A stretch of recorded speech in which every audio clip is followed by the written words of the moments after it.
Welcome to back চুমকি চুমকি ব্লগে সকলকে স্বাগতম। তো আবারও চলে আসলাম তোমাদের পাশে থাকতে।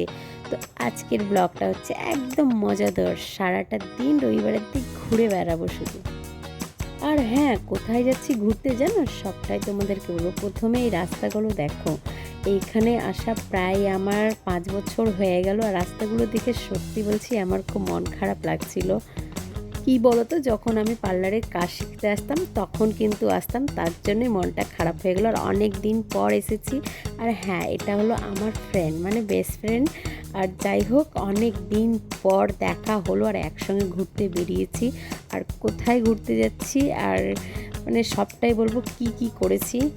আর একটা কথা কি জানো তো, আগে আমি ভাবতাম যে ভিডিও করা খুব সহজ, এডিটিং করাও সহজ। যখন আমি নিজে করলাম তখন কিন্তু জানতে পারলাম কি হ্যাঁ, যতটা সহজ ভাবি ততটা সহজ না। তো ফাইনালি আমরা চলে এসেছি যে এখানে ঘুরতে আসবো।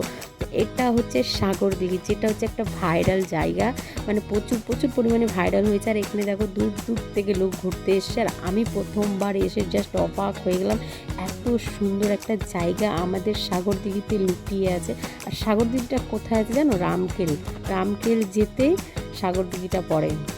আর হ্যাঁ জানো তো, এই মানে ভাইরাল জায়গাটার নাম হচ্ছে মিনি মিনি পেহেলগাঁও, যেটা হচ্ছে মানে এই হিসাবে, মানে পেহেলগাঁও হিসাবে ভাইরাল হয়েছে বলে দূর দূর থেকে সবাই আসছে আর ফটোশ্যুট হচ্ছে, ভিডিও হচ্ছে। আর এখানে তো পুরো দোকান নিয়ে মেলাও বসে গেছে, বাইরটাও তোমাদেরকে দেখাবো। আর আসার পর আমরাও কিন্তু ভিডিও শ্যুট করেছি, ফটো তুলেছি, আর ভীষণ ভীষণ ভালো লাগছে। আর যখন যাওয়ার টাইম তখন তো সত্যি মন তো খারাপ হবে, যেহেতু এত একটা ভালো জায়গা আমার তো ভীষণ পছন্দ হয়েছে। আর যারা তোমরা মালদাতে থাকো আর যদি না যেয়ে থাকো তো অবশ্যই কিন্তু যাবে সাগরদিঘি ঘুরতে। তো একদম হুবাহুবি কিন্তু একটা পেহেলগাঁও, মানে মিনি পেহেলগাঁওই লাগছে। সত্যি আমাকে যখন বলেছিল তখন আমি বিশ্বাস করিনি, যখন নিজের চোখে আজকে এসে দেখলাম হ্যাঁ একদম বিশ্বাস হয়ে গেল। আর ওয়েদারটাও বেশ ভালো ছিল, একটু বাতাস হলে আর একটু ভালো লাগতো। আর পাশে কিন্তু একটা ছোট্ট পুকুরও ছিল। তো যাই হোক, ওখানে আমরা কিছুক্ষণ ধরে বসেছিলাম, আড্ডা দিয়েছিলাম, বেশ ভালো লাগছিল কিন্তু সবাই মিলে।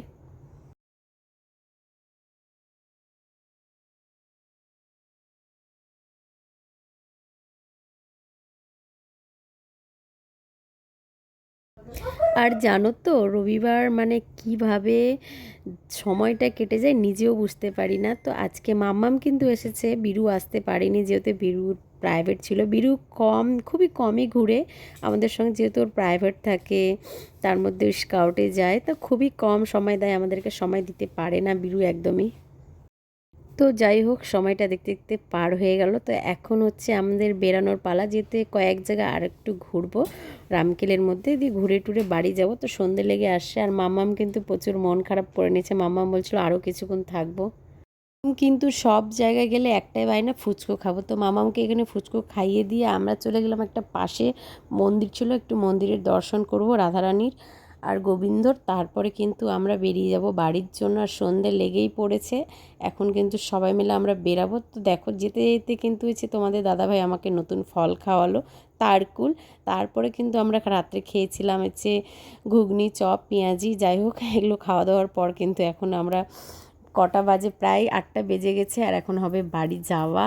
আর তেলে ভাজা খেতে তো জানোই, খেতে খুবই ভালো লাগে, তারপরে কিন্তু বেরাই।